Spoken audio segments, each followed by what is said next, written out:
Buenas noches, soy Alejandro Echegaray y esto es Consultorio Electoral.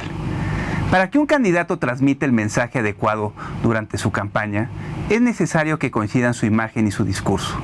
Si alguno de estos aspectos falla, la percepción que los electores se formen del personaje puede ser errónea y generará desconfianza sobre sus propuestas. Como parte de la imagen, un factor importante es la comunicación no verbal. Los gestos, la postura, el tono de voz, las manos, el maquillaje y la vestimenta deben de ir perfectamente coordinados con el discurso, porque impactan de manera positiva o negativa. Además, el candidato debe saber cómo conducirse ante el público asistente a un meeting, en una plaza pública, en un encuentro privado, en un debate, ante las cámaras de televisión o los micrófonos de radio. Diseñar la imagen de un candidato no es tarea fácil y no siempre se cuenta con el tiempo suficiente para su preparación. Esta noche en Consultorio Electoral nos acompañan Carolina Eslava, directora de Círculo y Medio, y Armando Quiñones, director de actores y entrenador de lenguaje no verbal.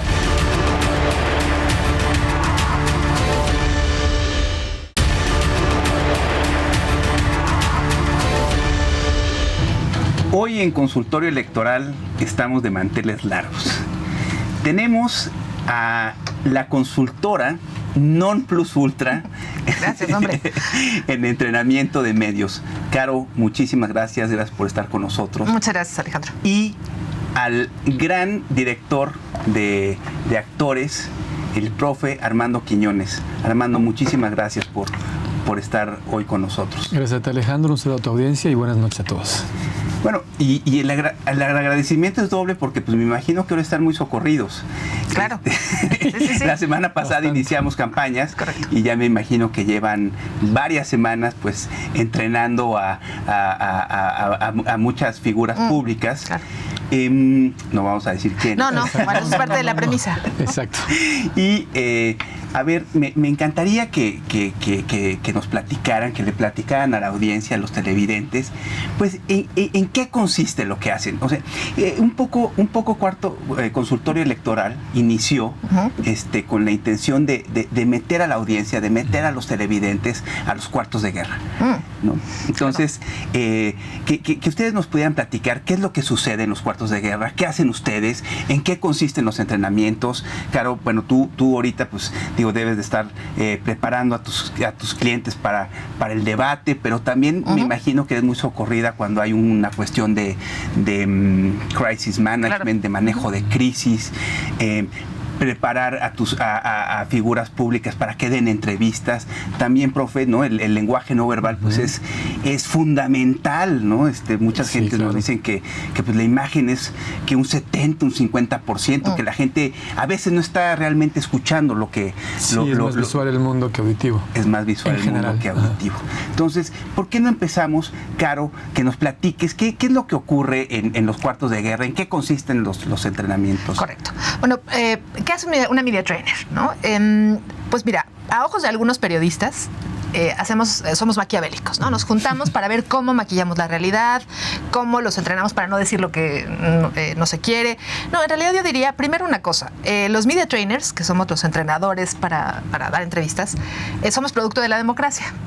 ¿Por qué? Porque claro, cuando no había democracia, pues no había necesidad de que supieras expresar tus ideas de una manera articulada y atractiva. Surgen ustedes con el advenimiento del pluralismo, digamos. Es correcto. Y de los debates, digamos, ya cuando son un boom, empieza con el famoso debate televisado, Nixon. Pero aquí lo interesante es, ¿qué hacemos? Lo que hacemos es, yo te diría, ser los traductores. O sea, yo así lo veo. Primero, soy ciudadana, ¿no? Entonces, por supuesto que lo que pasa en política me interesa, ¿no? Segundo, el problema está en que a veces las candidatas y los candidatos no entienden lo que es un lenguaje periodístico, por ejemplo, ¿no? Y ya no hablemos del lenguaje de la vida cotidiana, que ya es otra cosa. Entonces, mucho de nuestro trabajo es traducir, ¿no? Decirles a las y los candidatos cómo traducir sus planteamientos, sus políticas públicas, sus ideas a un lenguaje mucho más entendible, por ejemplo. Y también es entender lo que está esperando el periodista o la periodista, porque a veces me llama la atención que no sepan lo que significa la carnita, ¿no? Que es un poco lo que trabajamos en las entrevistas, ¿no? Aprender a dar carnita, aprender a dar nota. Entonces, eso es lo que yo diría que hacemos, ser estos traductores. Le escuché decir a un mercadólogo que pues si no hay pollo, pues no podemos hacer caldo de pollo. Entonces, primero hay que hacer el pollo. Es correcto. Y finalmente lo que tenemos que hacer también es diferenciarnos, ¿no? Ahorita estaba hablando con alguien de la producción allá afuera y me decía, es que todos parecen iguales. Ese es el problema, ¿no? Ese es el problema. Cuando las ideologías, pues ya no existen como tal, ya no existe una derecha y una izquierda tan formales, ¿no? Pues lo que vemos es que tenemos que destacar las diferencias entre unos y otros, porque efectivamente no todos son iguales, ¿no? Eso sería lo que yo plantearía. En el caso mío, trabajamos muy de la mano Carolina y yo, la forma de decir las cosas tiene que estar empatado con el lenguaje verbal. El mundo es visual, es más visual que auditivo. De los porcentajes que decías hace un momento, el 55% de lo que se queda la gente después de ver una entrevista o un mensaje por cualquier medio, incluso en vivo, el 55% es lenguaje no verbal, formas, colores, tamaños. El 38% es el tono de la voz, si habla rápido, lento, gangoso, agudo. Y solo el 7% es lo que se nos queda del contenido del mensaje. Ampliando un poquito la información que nos hace al principio, es el porcentaje. Y mi labor en este tipo de entrenamientos es empatar el lenguaje no verbal con el lenguaje verbal a través de movimientos que rige el cerebro emocional. Desde la microexpresión, que uno de los grandes maestros de esto es Paul Ekman, que vive en Estados Unidos, y el lenguaje no verbal en la macroexpresión, que es del cuello para abajo, que es Albert Mehrabian, uno de los grandes consultores también, de los grandes estrategas de esto y de los grandes investigadores. Entonces, mi trabajo es empatarlo. Y como dice Carolina, primero que nada somos ciudadanos, somos gente de carne y hueso, que no nos dedicamos a tratar de tapar las cosas por medio de un gesto o de un movimiento de una mano, sino lo que hacemos es darle veracidad a lo que dice para que la gente pueda entenderlo desde la forma visual hasta la forma auditiva. Entonces no hay manera que no creas y no hay manera que no lo sigas, porque al final tienes a la gente tomada desde su conciencia y su inconsciencia. Claro. Bueno, y si es el 7%, pues tienes que ser súper eficiente en lo que haces, ¿no? No solamente generando la narrativa, sino diferenciar a los candidatos, a tus diferentes clientes, ¿no? Y bueno, también, por supuesto, generar mensajes memorables. Ese es el gran reto, ¿eh? Estos famosos soundbites. Vaya, si la gente nada más se acuerda del 7%, pues tienes que hacer un gran esfuerzo para que estos soundbites pues, comuniquen y sean memorables. Y de hecho me gustaría hacer una prueba ahora, si la gente nos está viendo y siguiendo en redes, ¿de qué se acuerdan del último debate presidencial? ¿No? ¿Qué es aquello que se les queda? Claro. Es muy poca la gente que te podría decir, pues fulanito propuso tal, menganita dijo tal. Es muy poco, ¿no? Lo que se queda es la anécdota, la edecán, por ejemplo, ¿no? La famosa edecán. En fin. Pero aquí lo interesante es esto. El reto que tenemos, sobre todo con candidatos y candidatas muy preparados, es que se resisten mucho al soundbite, ¿no? Claro. Sienten que están sobresimplificando la realidad. Y ese es el reto. Tienen que entender primero la dinámica de los medios de comunicación. Claro. No es un espacio para profundizar demasiado. Para eso están, pues, desde la plataforma, los sitios de internet, en fin, ¿no? Pero por otra parte también, lo dijo Hillary Clinton en una entrevista. Dijo, bueno, hay una razón clara por la que tienes que hablar en soundbites, porque si no, no sales en los medios. Y yo añadiría en redes sociales. Ahora ya es en redes sociales, ¿no? Claro. Ya es, al parecer, por ejemplo, no sé ahora los redactores de discursos de Trump que hagan, pero me acuerdo haber leído un artículo que entrevistaban al redactor, al jefe de redactores de los discursos de Obama, y decía... A Favreau. A Favreau, exacto, antes de que saliera y se fuera a Hollywood a escribir guiones para películas, claro. Que ellos ya escribían en tweets. Claro. El discurso del presidente Obama estaba escrito en tweets, en 140 caracteres. ¿Para qué? Para que la gente lo retomara, los medios lo retomaran y sus soundbites fueran tuiteables. Es correcto. No nada más hacer soundbites, ¿no? Sino que esto ya sea posible utilizarlos en redes. Es correcto, pero además yo creo que ahí me peleo mucho con esta idea de que brevedad no tiene que ser algo superficial, ¿no? Un aforismo, por ejemplo, es sabiduría destilada. Claro. Entonces, el reto es hacer información memorable, atractiva y que tenga contenido. Entonces, no es simplemente salir a dar mensajes como eslóganes, ¿no? Que eso es lo que a veces se confunden. Entonces, mucho del trabajo es esto, cómo de toda una complejísima, porque la realidad es compleja, ¿no? Ojalá todo fuera tan fácil como, ¿no? Llego yo como presidente y todo el mundo cambia. No es así. Claro. Entonces, bueno, es muy complejo, pero tienes que traducirlo. Entonces, también había quien plantea que los grandes políticos son grandes simplificadores. Y ese es el reto que tenemos. Además, una de las cosas en que se basa la inteligencia del ser humano es la capacidad de simplificar las cosas complejas. Entre tú tengas más capacidad para simplificar las cosas grandes, se muestra una parte de la inteligencia que está por encima de mucha gente. Entonces, es lo que tratamos de hacer.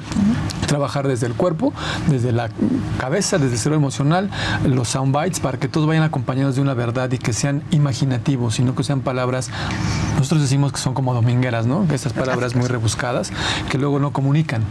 Y lo que queremos nosotros es hacer que comuniquen y que lo entienda desde una persona doméstica hasta un profesionista, un doctor, una maestría X, que llegue a toda la gente por medio del lenguaje verbal y del lenguaje no verbal. Ahora vamos a hacer un ejercicio de ver algunos videos de los candidatos para que pues hagamos un breve análisis. Claro que sí. Eso va a ser interesante, yo creo que muy interesante para la audiencia. Pero antes de irnos a corte, en esta cuestión de los soundbites, en esta cuestión de la narrativa, en esta cuestión de simplificar el lenguaje y comunicar, ¿cómo lo hacen los candidatos? Digo, yo sé que, bueno, por ejemplo, vemos los spots, vemos a uno de los candidatos que sí usa soundbites hasta para sus spots. No es el primero que use ese soundbite, ¿no? Y se convierte en algo memorable, ¿no? La gente lo repite. Y ustedes, digo, ¿cómo poder hacer una calificación de manera muy somera sin meternos en profundidades? ¿De quién lo está haciendo bien el soundbite? Déjame ir un paso atrás. ¿Quién hace soundbite? Sí. A veces hablamos de soundbite como si todo el mundo supiera de qué se trata. Sí. Pero Mark Twain tenía una definición muy interesante de un soundbite y decía el máximo de sentido con el mínimo de sonido, ¿no? Entonces, ese es un poco el reto al que te enfrentas. Estas frases que sintetizan una propuesta o una visión, pero que no son huecas, ¿no? Entonces, ese es el reto que tienes. Porque, bueno, hacer frases cortas tampoco sería tan complicado. Yo diría que quizá por la edad, ¿no? Ricardo Anaya es más proclive a hacer comunicados más breves, ¿no? ¿Por qué? Porque su naturaleza, digamos, sí es un poco más joven, digital, vamos a llamarle así, ¿no? Pero también es que un reto que existe, digamos, es cuando estás excesivamente preparado o calificado, ¿no? A mayor nivel educativo, por ejemplo, más difícil es que entiendan esta lógica los candidatos y las candidatas. Entonces, pues tenemos el más preparado de todos, que es el candidato Meade, y quizá al que le cuesta más trabajo simplificar las cosas. Y aterrizar, ¿no? Claro, porque, por ejemplo, cuando me imagino que lo entrenas para alguna entrevista, dice, no lo racionalices tanto, ¿no? No es una cuestión pero además hay algo ahí muy en particular de este candidato, que él en sus pláticas coloquiales te lo dice. Todo es cuestión de que le tengas que decir que lo vamos a grabar o que lo van a grabar y que lo van a hacer. Entonces es cuando hay un cambio y comienza a utilizar esas palabras domingueras, decimos nosotros, y se extiende mucho por su preparación. Realmente es uno de los candidatos, la gente lo sabe porque está en la boca de todos, muy preparado. Claro. De lo que le hables te contesta. Y te diría, por ejemplo, Andrés Manuel lo que hace es usar dichos populares. Exacto. No soundbites. Que es otra forma de hacer. Sí, sin embargo, es como un asunto muy superficial. Exacto. Tampoco está diciendo mucho más. Y la verdad es que la más perdida en eso es Margarita Zavala. Margarita Zavala, sí. Ahora, ya que está Bronco en la boleta, ¿no? Con esta sorpresa estamos hoy. No, yo te diría, a ver, es el que da grandes titulares. Bronco da grandes titulares. Grandes titulares terribles. No necesariamente soundbites. Y no necesariamente a favor, ¿no? Exacto. Sí. Entonces, sí, bueno, o sea, yo diría, quizá para hacer soundbites, fíjate, él puede ser el gran hacedor de soundbites. De soundbites y de encabezados, porque pues claro, o sea, se avienta cada frase y no tiene nada que perder, ¿no? Después además que tiene esa virtud o esa ventaja que no tiene nada que perder, entonces te arriesgas más o cuidas menos lo que vayas a decir, ¿no? Lo que tengas es para bien, lo que sumes, ¿no? Pues, Caro, profe Quiñones, muchísimas gracias. Vamos a un corte y regresamos. Por supuesto. Vamos a un corte y regresamos.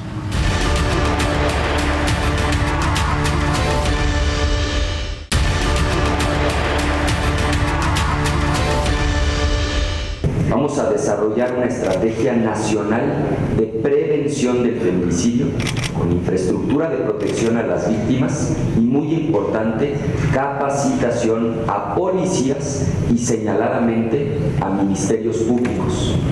Y octavo, yo cuando me preguntan de qué religión soy, digo que soy cristiano en el sentido más amplio de la palabra, porque un gobierno en el que el único privilegio sea ser mexicano. No habrá fuero para nadie. Seré el primer presidente. En realidad es el 0.02% y estamos demostrando claramente que no hay ni la menor intención, al contrario. Es un acto absolutamente sembrado con la intención de manchar el proceso. Bueno, ya vimos algunos de los videos. La verdad es que, tuvimos que hacer una curaduría, es una selección. Pero, ¿qué nos pueden decir? Primero, en narrativa, en soundbites, vaya, un poco yo creo que esto también tiene que ver con la estrategia, ¿no? ¿Qué haces en un cuarto de guerra para elaborar la narrativa? Necesitas herramientas de información, quizá veas alguna encuesta, ¿no? Y profe, ¿usted qué nos puede decir un poco? ¿Cómo ve el lenguaje no verbal de los candidatos? Con mucho gusto. Pues mira, yo te diría que sí, por supuesto, o sea, en la era de la información, lo que tenemos es información y hay que usarla, ¿no? Creo que el mayor riesgo en los cuartos de guerra o cuando se prepara un candidato o candidata es que alguien te salga con... Parecería que la gente hace así y que los consultores... Sí, claro. Bueno, hay campañas en las que a lo mejor sí, pero lo que te diría es que tenemos que pelear por esa información. Primero, la gente efectivamente no está hiperpolitizada, ¿no? No se levanta todo el mundo diciendo, ay, en 80 días hay elecciones, ¿no? Pero sí está entendiendo. Pero es muy mucho sofisticado el electorado mexicano. Vaya, bueno, yo he visto encuestas que les preguntan a la gente cuándo va a ser la elección y en un 80% dicen el 1 de julio. Bueno, pero digamos, cosas así que esa es la información que dice Carolina que hay que aprovechar, justamente esa. Pero el asunto ahí también es, o sea, ¿qué tenemos que hacer? Escuchar a la gente, ¿no? O sea, la gente tiene claros los asuntos, tiene claros los problemas y las prioridades, a veces sí segmentados o derivados de lo que pasa en redes sociales, ¿no? Es decir, a veces toman un tema que no necesariamente es el que realmente les preocupa en la vida cotidiana. O sea, tienen un reto adicional ustedes. Sí. Pero es escuchar a la gente y es saber cómo dice la gente el tema. Hemos detectado varias cosas en investigaciones y en grupos de enfoque. Y una es que, por ejemplo, en los debates, cuando la candidata o el candidato no dicen la palabra voy a hacer propuestas, la palabra propuestas, la gente no escucha las propuestas. Aunque les digas, tengo 5 ejes, hay 4 planteamientos, tienes que decir la palabra propuestas para que la gente lo entienda, ¿no? O lo recuerde. Entonces, eso es algo que nos demuestran los estudios, ¿no? Las investigaciones, los grupos de enfoque. Y por otra parte, lo que tienes que hacer es hablar en su idioma, ¿no? Eso es algo que es mi trabajo cotidiano, ¿no? Es decir, la gente no te habla de vertebración, la gente no te habla de... ¿no? Exacto, servicios... claro. Bueno, el tejido social. Nadie en la calle te dice eso. El lenguaje burocrático. Nadie te dice, yo tengo un hogar, yo tengo una casa, ¿no? Te voy a decir la frase con la que siempre mato a cualquier candidato o candidata. En ninguna cena nadie dice me lacera la pobreza. Nunca he escuchado a nadie conjugar el verbo lacerar en ninguna parte. Nunca. ¿Por qué lo usamos siempre en política? ¿No? Entonces, son este tipo de temas que es, bueno, ¿cómo dice la gente? Me duele, me preocupa, me lastima. Entonces, bueno, hablemos en su lenguaje. Claro. Y ese es el trabajo que tenemos que hacer, ¿no? Cómo traducir política en lenguaje común. Yo lo que digo es, un profesor me decía, hablan en politiqués, no hablan en español. Se parece, pero no es español. Entonces es parte de nuestro trabajo. Pero efectivamente es captar qué le preocupa al electorado, priorizarlo y alinear las propuestas que ya existen, porque también yo estoy en contra de que digas lo que la gente quiere escuchar. También, claro. Que bueno, quizás es un gran asunto de Andrés Manuel, por ejemplo, ¿no? O sea, te dice lo que quieres escuchar y entonces cambia de opinión según el foro. Según el día, según el calor, según el hambre, según el lugar, y no mantiene una línea, ¿no? Que a lo mejor es una estrategia que está siguiendo él, seguramente, claro. Que también está, o sea, digo, se vale porque lo está haciendo, ¿no? Pero en la parte del lenguaje no verbal, en estos 4 candidatos que vimos en los videos, se ven las edades de cada uno, en su forma de sentarse, en su lentitud y prontitud y la forma de hablar con palabras. Precisamente, yendo a cada uno, el candidato del PAN, Ricardo Anaya, se ve muy estudiado, como un engranaje perfecto de una maquinaria, muy, no se le escapa una coma y un acento. Entonces, mi punto de vista es que pierde naturalidad a la hora de poder transmitir un mensaje. Se ve joven. Y no explota su juventud. No explota su juventud. Claro. Sí, en la juventud no es frescura. Exacto. No es frescura. No es frescura ni experiencia. Todo también muy pensado decir, bueno, hay que darle un poquito de seniority porque mira, la vida se ve muy joven. La vida es imperfecta, Alejandro. Y cuando tú ves a alguien perfecto, se separa de tus alcances. Cuando yo que soy director de escena y que hago novelas, La vida es imperfecta. Yo no puedo hacer una novela, no existe la novela perfecta porque nadie la ve. Entonces tienes que permitir ciertos errores y tienes que aprovechar esos errores y sacarles partido a esos errores para que se vuelvan positivos. En el caso del candidato del PAN, es lo que tiene. Se ve un estudio de puntos y comas y un engranaje con la máquina aceitada todos los días. Su juventud. Y una mirada como muy fija. Una mirada muy fija. fija. No sé. Una ceja muy penetrante. Porque la ceja, no la mirada, escucha. Andrés Manuel se ve su edad. En la telenovela de la política nacional sale mal librado Anaya en el tema de... Sí, ahí se caricaturiza. Y caricaturizar de la palabra caricare italiana, que es cargar las cosas. Entonces ahí se caricaturiza y sí sale un poquito rayado o lastimado. En el caso de Andrés Manuel se ve su edad, su forma de sentarse, su parsimonia al hablar, no habla tan rápido, no habla tan fijo. Se me figura mucho una anécdota rapidísima de una película que se llama Sueños de fuga, de Morgan Freeman, donde es un preso que va 3 veces a la corte para que le den su libertad. La primera se prepara, se la quitan. La segunda se vuelve a preparar, se baña, se rasura y no se la entregan. A la tercera, que es la tercera de Andrés Manuel, su tercera elección, llega y dice, no, ¿sabes qué? No estoy listo para salir a la calle. Soy un delincuente, soy un asesino, ya, regrésame a la cárcel. Y se la dan y sale libre. La edad te va dando esas cosas. La experiencia. Claro. Que no quiere decir que esté bien o que esté mal. En el lenguaje no verbal se nota su edad y su experiencia de 3 elecciones, de 12 años haciendo campaña. La de José Antonio Meade, que está a la mitad justo entre Anaya y Andrés Manuel, se ve una persona preparada, se ve una persona con estudios, empieza a tener autoridad, empieza a tener liderazgo y comienza a tener movimientos que marcan autoridad y que son fijos en el momento que extiende sus manos y cómo está observando a la gente. Había que trabajar un poco con él, la voz un poco más grave, pero está justo a la mente a la edad, a la mitad de ellos. Y en el caso de Margarita Zavala, mi punto de vista es un poquito dejada, la siento un poquito como que su triunfo va a estar en la boleta. Ella no se ve en la silla presidencial. Ella, con que está en la boleta, ya ganó. Y lo manifiesta en sus mensajes, en sus formas, en sus tonos, en su forma corporal, de cómo sus manos viajan de forma sin autoridad, se salen de cuadro incluso. Y hacen mucho, incluso muy respetuoso de la ex primera dama, su cabello está muy desordenado. Y eso da mucho de que hablar en este aspecto de ser una candidata y de no marcar esa cabeza de flecha o ese liderazgo que tienen que marcar. Su voz es muy nasal y es muy como de flojerilla un poquito sus tonos. Pero ahora, no todo esto está muy pensado. Digamos, no hay una estrategia atrás de la imagen de los candidatos. Por ejemplo, al parecer Anaya está sobreentrenado, ¿no? Se cuida muchísimo, hasta físicamente se ve muy bien, ¿no? Pulcro, ¿no?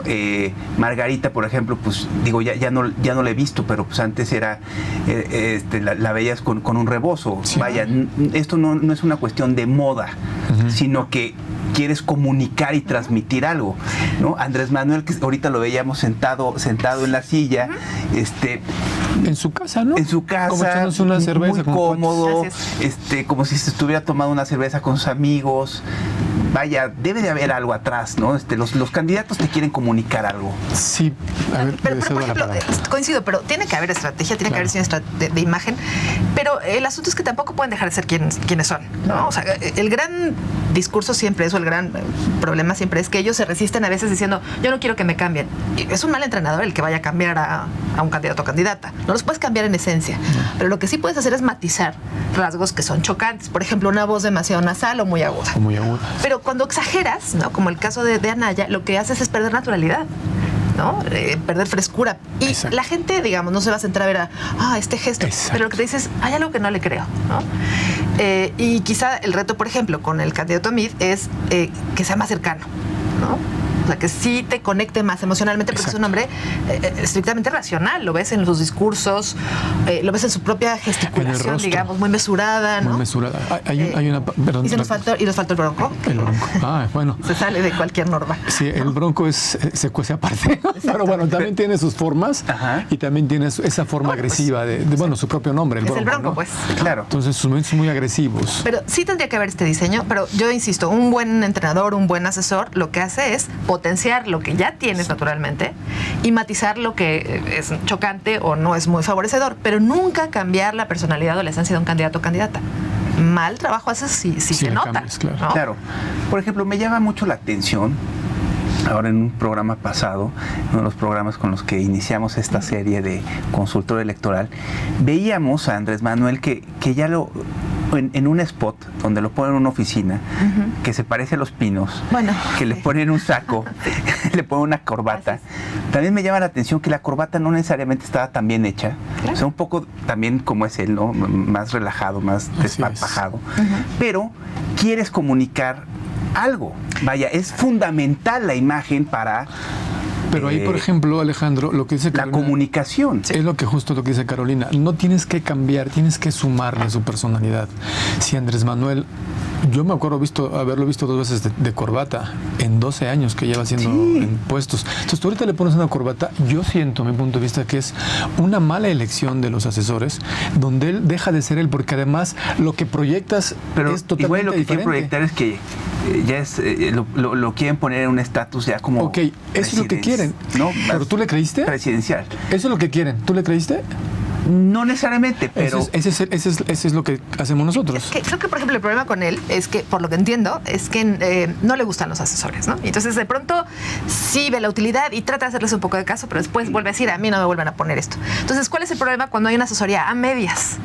Que por supuesto no va a funcionar, y entonces cuando digan, es que Andrés Manuel no es así con saco y corbata, ven, les dije, no, pues si te lo vas a poner, asúmelo, ¿no? O sea, quieres proyectar que eres presidencial, pues asúmelo. Asumes y tu papel. hazte bien el nudo de la corbata, ¿no? Gesticula como debes, siéntate como se debe, pero tiene para atrás y para adelante, ¿no? De pronto salen spots con la camisa remangada y pantalón azul, que eso se parece a otros candidatos. Y luego cuando en campaña pues sale totalmente o sale en el spot desfajado, con guayabera, o con sentado en una... En fin, entonces, eso es como esquizofrenia, ¿no? Comunicacional. Absoluta.